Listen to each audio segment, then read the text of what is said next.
Ikiwa ni kona ya kwanza katika mchezo huu,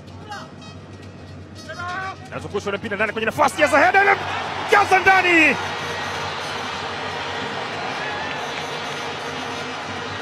Rushain Deroik 20 alitazama mchezo, akatazama mpira, akazungusha kichwa na kupeleka mbali kabisa kwa Fadhili Kisunga.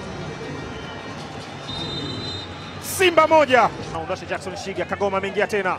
Yusuf Kagoma Yusuf anamtengea kwenye nafasi ya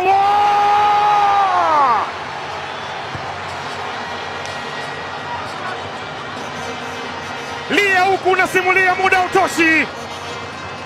Fountain Gate hawaamini ambacho wanakiona. Jean Shalawa anaendelea pale alipoishia msimu uliomalizika, wakati ambao Elim Panzu Kibisawala akatazama mpira akamtengea Jean Shalawa na kaandika bao la pili. Alipita katikati yao kama anakwenda Galilaya. Yusuf Kagoma, Rushain Deroik wameanza kwa nafupi. Elim Panzu, Eli anaingia mwenyewe. Mpanzu anaweka pasi ya chini ndani kwenye nafasi.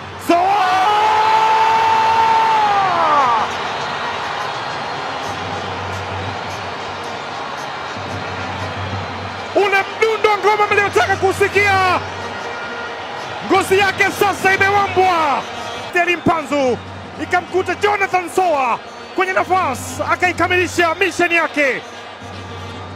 Mission accomplished kwa